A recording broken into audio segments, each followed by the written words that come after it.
هر کور مکتب د نون زده کړه د سبا ویاړ. السلام علیکم. د هر کور مکتب ګرانو زده کوونکو ستړي مه سئ. د دوهم ټولګي د ریاضي مضمون 44 لوسته ښه راغلاست.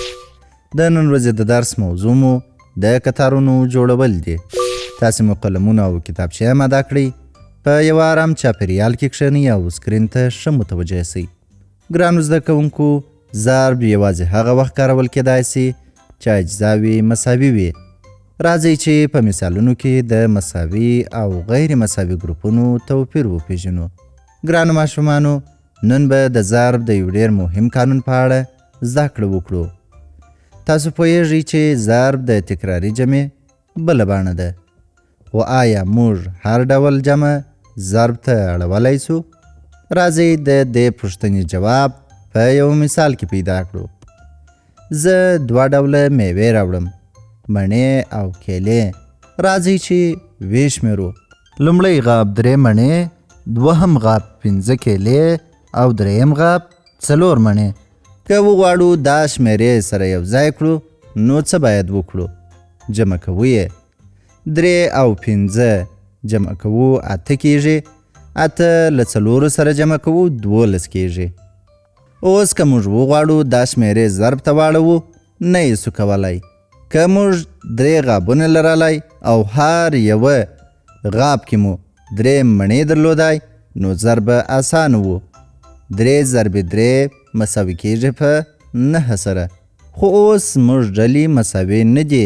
په یوه کې 3 مڼې دي، په بل کې 5 او په بل کې 4. آیا موږ کولی سو دا شمېرې ضرب کړو؟ نه، ځکه چې شمېرې یو رقم نه دي.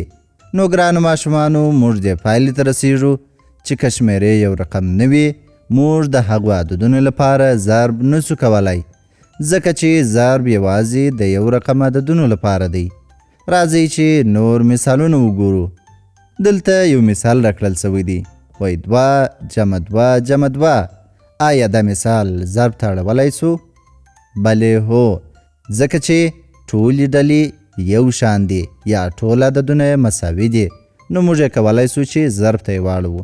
دوهم مثال 4 جمع 5 جمع 4. آیا کولی سو چې ضرب ته یې واړوو؟ نه، ځکه چې شمېرې توپیر لري نو نه یې سو کولی. دریم مثال 6 جمع 6 جمع 6 جمع 6. آیا کولی سو چې دا مثال ضرب ته واړوو؟ بلې هو، ځکه چې ټولې شمېرې یو ډول دي. که د جمع اجزاوي یو شان وي، موږ یې ضرب ته اړولی سو. که اجزاوي یو شان نه وي، موږ یوازې جمع کارولی سو، ضرب نسو کارولی. ګرانو زده کوونکو، دا و زموږ د نن ورځې درس. په راتلونکي درس کې به په ضرب کې د بدلون خاصیت زده کړو. په مخه مو ښه.